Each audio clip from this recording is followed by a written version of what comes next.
అమ్మా నాన్న, ఏంటి బంగారం? ప్రతి సంవత్సరం నేను తాతయ్య వాళ్ళతో కలిసి దసరా, సంక్రాంతి, శివరాత్రి లాంటి పండుగలు జరుపుకునేదాన్ని. ఈసారి నా తల్లిదండ్రులతో జరుపుకుంటున్నందుకు నాకు చాలా ఆనందంగా ఉంది. ఇక మనం ఎప్పటికీ ఆనందంగానే ఉంటాం. సరే, శివయ్యను దర్శించుకుందాం పదండి.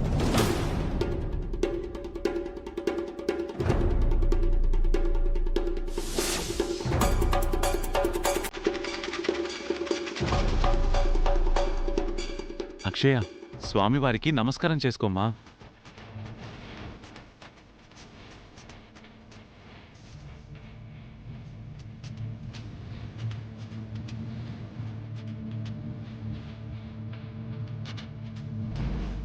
భైరవ చెప్పినట్టు తొందరగా అక్షయ్తో ప్రదక్షిణలు, పూజలు చేయించి భైరవ దగ్గరికి తీసుకుని వెళ్ళిపోవాలి.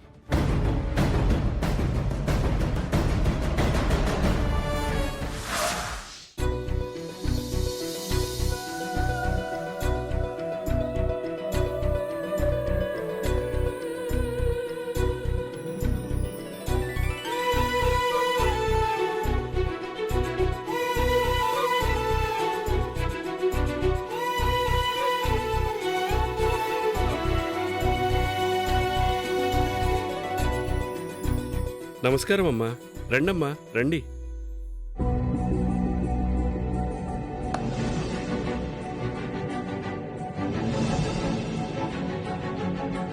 మేడం. అక్షయ, అక్షయ,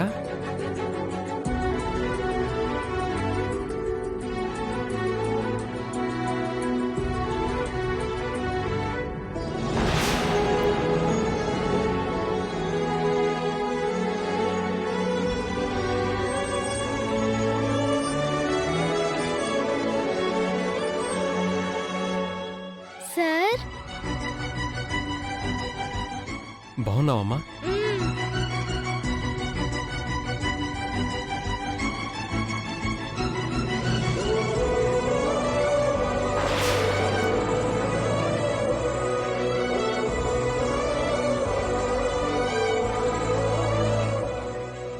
మీరు బాగున్నారా మేడం? బాగున్నానమ్మా. నువ్వు బాగున్నావా? బాగున్నాను మేడం. పెద్దమ్మ గారు, పెద్దయ్య గారు, మీరెలా ఉన్నారు? బావున్నానమ్మా. బాగున్నావమ్మా. అక్షయ, వికాస్ వాళ్ళు బాగా చూసుకుంటున్నారా? అమ్మా నాన్నలు బాగా చూసుకుంటున్నారు.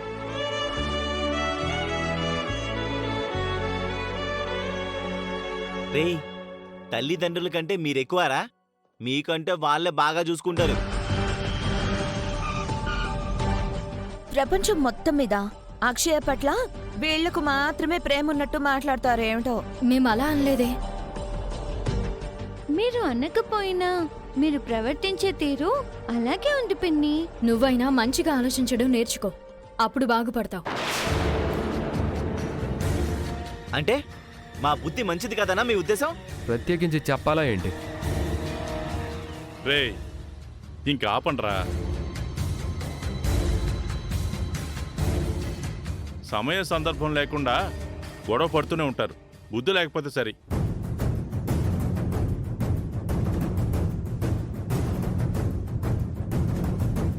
అక్షయ్కి దైవభక్తి ఎక్కువ కదా అని గుళ్ళో ప్రత్యేక పూజలు చేయించాలని తీసుకొచ్చాం. అవునండి, ఇకెప్పటికీ మా బిడ్డ మా నుంచి దూరం కాకూడదనేదే మా సంకల్పం. మీకంతా మంచే జరుగుతుంది. భక్తులందరూ శ్రద్ధగా వినండి. ఈ విశిష్ట పర్వదినాన రుద్రాభిషేకం జరుగుతుంది. మహాకుంభాభిషేకం జరగబోతుంది. అందరూ వారి వారి మనసులో నమఃశివాయ అనే పంచాక్షరి మంత్రాన్ని, అలాగే త్రయంబకం మంత్రాన్ని జపించుకోవాలి. అందరికీ మంచి జరుగుతుంది.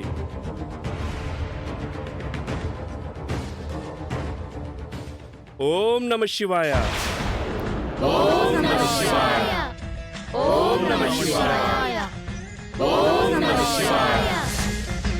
ఓం నమః శివాయ. ఓం నమః శివాయ.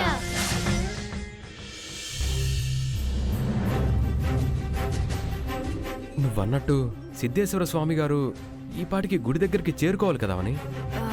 అవును బావా, బయలుదేరుంటారని అనుకుంటున్నాను. ఆయన మన పాప వివరాలు ఖచ్చితంగా చెప్తారంటావా? మన పాప పుట్టుక గురించి చెప్పిన వారు తన జాడు గురించి చెప్పకుండా ఉంటారా?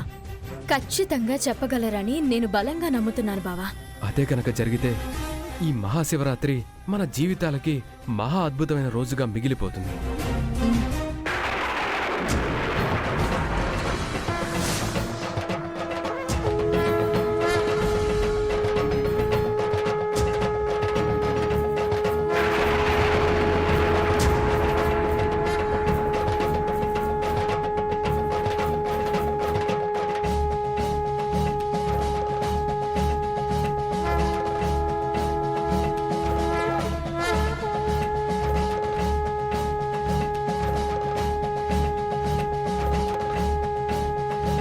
అదిగో వచ్చేశారు.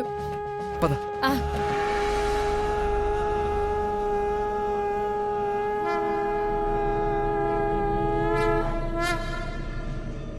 శుభం భూయాత్. స్వామి, మీరు చెప్పిందంతా అవని నాతో చెప్పింది. ఇకంతా మీ చేతుల్లో ఉంది.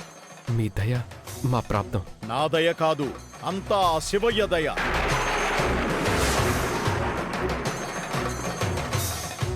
ఏమీ అర్థం కాని వారికి పూర్ణలింగేశ్వరం, అంతో ఇంతో తెలిసిన వారికి అర్ధనారీశ్వరం, శరణాగతి అన్నవారికి మాత్రం ఆయనే సర్వేశ్వర.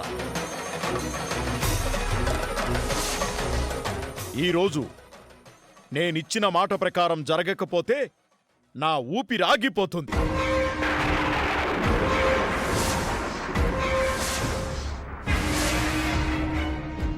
ఆత్మార్పణం గావించుకుంటాను.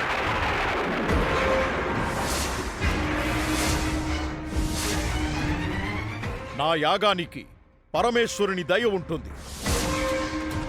నా సంకల్పానికి ఆ లయకారుడి కరుణ ఉంటుంది.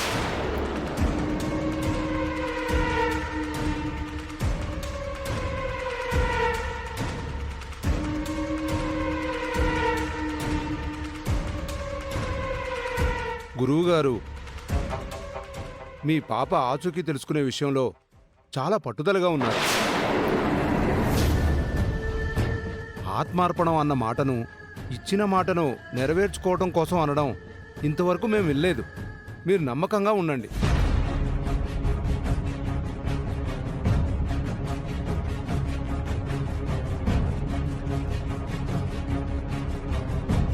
తెలుస్తుంది బావా.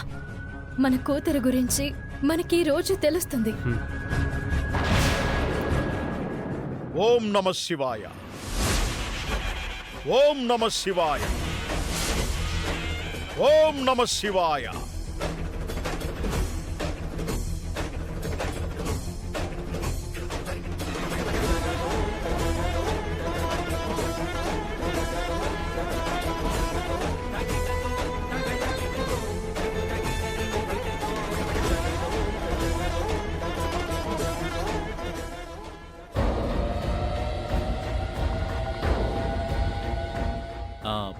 అమ్మా అక్షయ, నేను చెప్పేది జాగ్రత్తగా విను. ఏంటి నాన్న? ఈ శివరాత్రి నాడు నువ్వు మంచిగా ప్రదక్షిణలు చేసి శివయ్యని ప్రసన్నం చేసుకున్నావంటే నీకు తిరుగుండదు. కాలనాకులు సైతం నీ ముందు తల వంచాల్సిందే.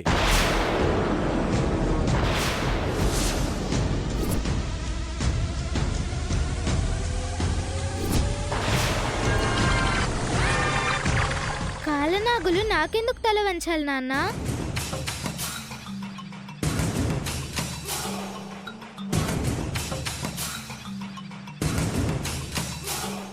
నాగమ్మ తల్లులు దేవతలతో సమానం కదా, వాటి ముందు మనం తల వంచుకొని ఉండాలి.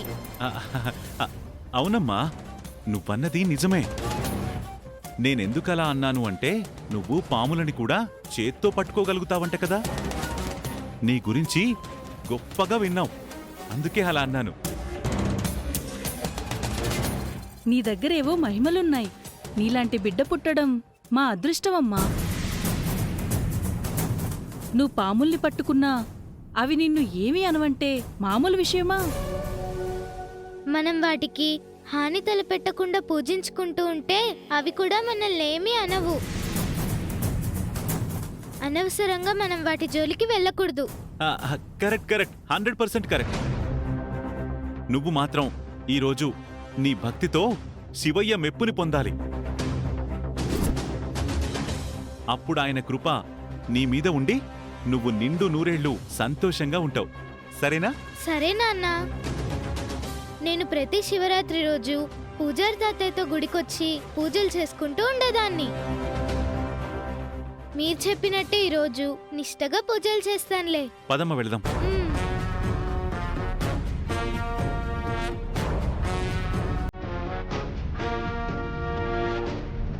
ఓం నమ శివాయ.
అక్షయ త్వరగా పూజలు ముగించుకుంటే భైరవ దగ్గరికి తీసుకుని వెళ్ళిపోవచ్చు.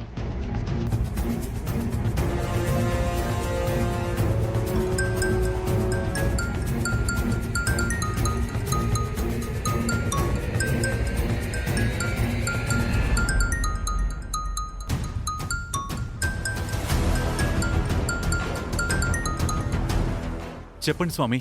ఎక్కడున్నారు? ఏం చేస్తున్నారు? మీరు చెప్పిన విధంగానే అక్షయ్ని తీసుకుని గుడికొచ్చాం.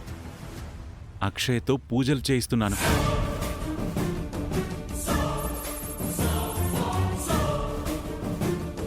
నా పాలిట వరాల తల్లి ఆ అక్షయ భద్రంగా కాపాడుకోండి. పూజలైన వెంటనే నా దగ్గరికి బయలుదేరండి. అలాగే స్వామి. శివమణిని సాధించుకున్నటకు నా వలే మరికొందరు ప్రయత్నం చేయుచున్నారని నాకు తెలిసినది. వారికంటే ముందు అక్కడికి నేను చేరుకోవాలి.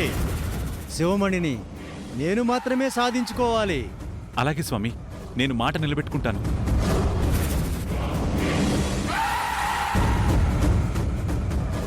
అక్షయ రాక కోసం కోటి ఆశలతో ఎదురు చూస్తున్నాను. మరో 2-3 గంటలు ఎదురు చూడండి, మీ పనైపోతుంది. ఉంటాను స్వామి.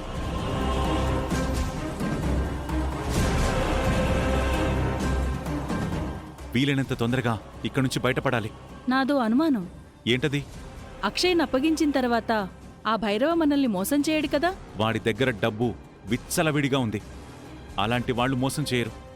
నువ్వు అనవసరంగా లేనిపోని టెన్షన్ పెట్టకు. మీ గురించి గుడంతా వెతుకుతున్నాను. ఇక్కడేం చేస్తున్నారు? భైరవ దగ్గర నుంచి ఫోన్ వస్తే మాట్లాడుతున్నాను. ఇంకా లేట్ చేయకుండా అక్షయ్ని తొందరగా తీసుకెళ్ళిపోండి. అవని వాళ్లకు పొరపాటున ఏదైనా అనుమానం వచ్చిందంటే మొదటికే మోసం వస్తుంది. అక్షయ్తో పూజలు చేయిస్తే మరిన్ని పవర్స్ వస్తాయని భైరవ చెప్పాడు. అందుకే ముందు ఆ పనిలో ఉన్నాం. అదిగో అక్కడ ప్రదక్షిణలు చేస్తుంది. ప్రదక్షిణలైన వెంటనే తీసుకుని వెళ్ళిపోతాం. నా భయం అంతా అవని గురించే. అందరికీ 2 కళ్ళుంటాయి, అవనికి మాత్రం ఒళ్ళంతా కళ్ళే. అందుకే మన జాగ్రత్తలో మనం ఉండడం మంచిది. సరే సరే పదండి. సరే.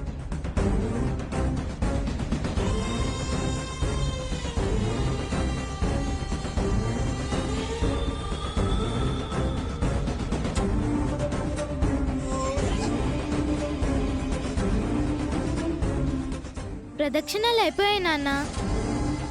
పూజ దగ్గరికి వెళ్దాం పద.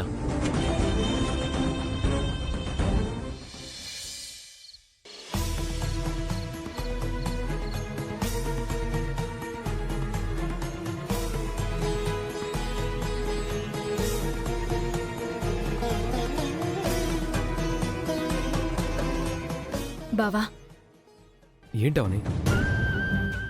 స్వామీజీ యాగం మొదలుపెట్టారు కదా, ఒక్కసారి ఆయన దగ్గరికి వెళ్ళొద్దామా? ఈ నాటకం అయిపోయిన తర్వాత వెళ్దాం. యాగం జరుగుతుండగా మధ్యలో వెళ్ళి ఆయన డిస్టర్బ్ చేయడం ఎందుకు? మన పాప వివరాలు ఆయనకి ఏమైనా తెలిస్తే వెంటనే మనకి కాల్ చేస్తారు. తల్లి, ఏం నాన్న? మనం పూజ ముగించుకుని ఇంటికి బయలుదేరదామా? ఈ నాటకం అయిన తర్వాత వెళ్దాం నాన్న. ఇలాంటి నాటకాలు మనకెందుకమ్మా? అలా అంటావేంటమ్మా? భక్త మార్కండేయ నాటకంలో మంచి నీతి కథ ఉంటుంది. పైగా ఇలాంటి నాటకాలు అరుదుగా ప్రదర్శిస్తూ ఉంటారు. ఇలాంటి వాటిని చూడడం కూడా మహాభాగ్యం. అందుకే చూసాక బయలుదేరదాం. సరే, నీ ఇష్టం. అయినా ఇప్పుడు మనం అర్జెంటుగా ఇంటికి వెళ్ళిపోవాల్సినంత అవసరం ఏముంది? ప్రశాంతంగా అన్ని చూసుకొని వెళ్దాం నాన్న. సరే అమ్మా. హలో, ఎంతసేపు అండి? తొందరగా నాటకం మొదలు పెట్టండి. భక్త మార్కండేయ నాటకాన్ని తిలకించడానికి వచ్చిన భక్తులందరూ క్షమించాలి. ఈ సమయంలో ఈ విధంగా చెప్పవలసి వస్తుందని అనుకోలేదు.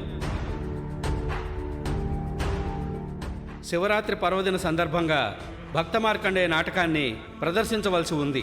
కానీ ఈ నాటకంలో శివపార్వతుల పాత్రధారులు వస్తున్న కారుకి మార్గమధ్యంలో చిన్న యాక్సిడెంట్ జరిగింది.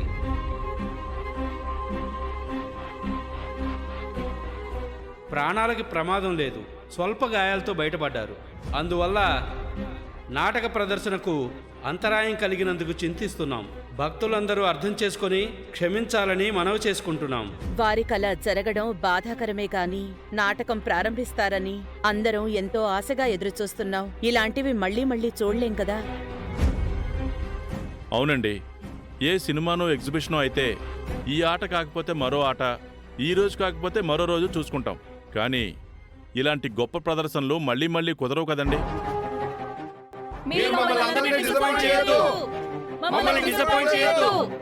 మిగిలిన పాత్రధారులు అందరూ ఉన్నారు. పోనీ మీలో ఎవరైనా భక్త మార్కండేయ కథ మీద అవగాహన ఉన్నవారు శివపార్వతుల పాత్రలు పోషించడానికి ముందుకు రావచ్చు.